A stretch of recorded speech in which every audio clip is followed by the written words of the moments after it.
Bonjour et bienvenue dans une nouvelle vidéo YouTube. Ici, on va chercher le nom et le mot de passe d'un utilisateur via un laboratoire qui se bloque au bout de N sessions. Donc, pour comprendre comment résoudre ce laboratoire-là, il faut comprendre que certains sites sont vulnérables au brute force bombing. En fait, c'est mettre des tonnes de requêtes et suivant le nombre de requêtes qu'on lui met, le site va réagir de façon différente. Et grâce aux données récupérées, on pourra récupérer ou deviner le nom de l'utilisateur et les mots de passe. Le site nous donne la liste des mots de passe et les noms des utilisateurs. On va accéder au laboratoire en cliquant sur Access Lab. Une fois que ceci fait, on atterrit sur un site comme ceci et on va cliquer sur My Account. Avant de cliquer ici, on va activer un script qui permet de filtrer les réponses par rapport à une chaîne de caractères dans la réponse. On va dans Script, en cliquant sur la croix verte, on clique sur Script, on va sur Fusor HTTP Processor et on active Filter String Body Result.py.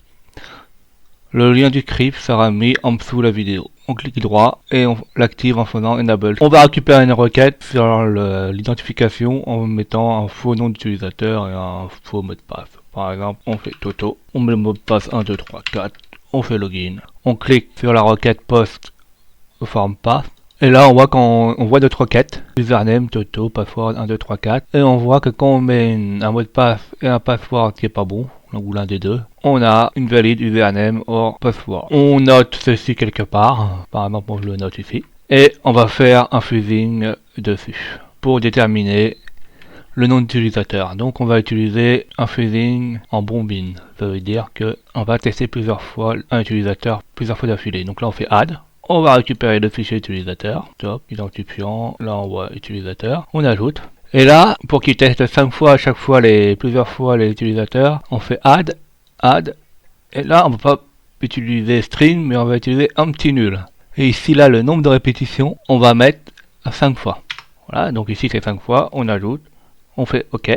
On va dans Message Protector, et pour éviter qu'on ait trop de réponses au niveau du fuzzing, on va le filtrer en rajoutant script, filtering filter body.py, on fait add. Donc là je fais add, je fais start fusor, que par exemple je clique sur invalide username or password. On n'est pas obligé de mettre toute la chaîne, hein. On peut mettre le point en moins ou quelques trucs en moins, quelques caractères en moins. On fait OK. Là, en fait, on veut pas que la requête s'affiche quand on la trouve. Quand on trouve la chaîne de caractères, on veut pas que ça s'affiche. Donc on fait yes, on reverse. On inverse l'affichage. On attend. Et au bout d'un certain temps, on voit deux requêtes qui fonctionnent, ou ça peut être plus que deux, avec le nom d'utilisateur et un mot de passe 1, 2, 3, 4. Et on a made too many incorrect, il nous dit qu'en fait il y a eu trop de connexions qui ont été, trop de tentatives qui ont été faites, et qu'on doit attendre 1 minute. Donc ça, on aura besoin de ceci. Par exemple, que too many peut être bon, donc on copie une partie de la chaîne de caractères, on la sauvegarde pour plus tard, et on laisse. On peut faire aussi la même chose en mettant le nom ici, par exemple at, et en mettant 1, 2, 3, 4, on note le mot de passe, et la même chose. On n'oublie pas de sauvegarder aussi l'utilisateur at.